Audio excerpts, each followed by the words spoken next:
तो आप computer science में आना चाहते हो, लेकिन आप बिल्कुल ज़ीरो से शुरू कर रहे हो। थोड़ा ओवरवेलमिंग लगता है ना? जैसे इतना सब कुछ है, मैं कहाँ से शुरू करूँ? डोंट वरी, आप अकेले नहीं हो। ऑलमोस्ट हर शुरुआत करने वाले को ऐसा ही लगता है। अच्छी बात यह है कि आपको पहले से कुछ आना ज़रूरी नहीं है। आपको बस एक सही योजना चाहिए, और वही हम यहाँ देने वाले हैं। कंप्यूटर साइंस में आप कहाँ से शुरू कर रहे हो, उससे ज़्यादा इम्पॉर्टेंट यह है कि आप कितना सीखने के लिए तैयार हो। चलो स्टेप बाय स्टेप समझते हैं। स्टेप 1, मजबूत फाउंडेशन बनाओ। ऐप बनाना, एआई बनाना, वेबसाइट बनाना, ये सब बाद में आता है। सबसे पहले आपको बेसिक चीज़ें स्ट्रॉन्ग करनी होती हैं। एक्सपीरियंस डेवलपर्स एक ही बात कहते हैं, ये 3 चीज़ें ज़रूर आनी चाहिए। एक प्रोग्रामिंग भाषा अच्छे से सीखो, जैसे सी, जावा, पाइथन। इनमें से कोई एक चुनो और उसमें गहराई से सीखो।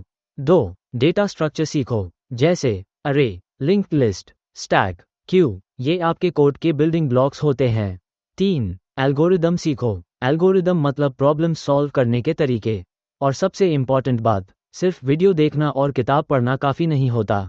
एक रेडिट यूज़र ने सही कहा था, तुम्हें समस्याएं हल करनी होंगी।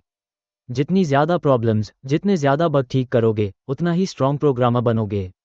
स्टेप 2, अपनी स्किल दिखाओ, प्रोजेक्ट बनाओ। अब आपने बेसिक्स चीज़ें सीख ली, अब समय है उन्हें इस्तेमाल करने का। आज की कंपनियां सिर्फ डिग्री नहीं देखती, वे देखना चाहती हैं कि आप बना क्या सकते हो।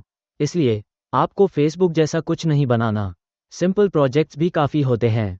वेदर ऐप, अपनी पोर्टफोलियो वेबसाइट, एक सिंपल ई कॉमर्स पेज। हर प्रोजेक्ट ये दिखाता है कि मैं प्रॉब्लम सॉल्व कर सकता हूँ। ओपन सोर्स में काम करो। ओपन सोर्स मतलब असली सॉफ्टवेयर जिसमें दुनिया भर के लोग काम करते हैं। यह एक मुफ्त इंटर्नशिप जैसा होता है। आप असली कोड देखते हो, असली टीम के साथ काम करते हो। 80% से ज़्यादा कंपनियां भर्ती करते समय ओपन सोर्स कंट्रीब्यूशन देखती हैं, क्योंकि इससे पता चलता है कि आप सीरियस हो, आप टीम में काम कर सकते हो, आपको रियल वर्ल्ड कोडिंग आती है। स्टेप 3, लोगों से जुड़ो, नेटवर्किंग।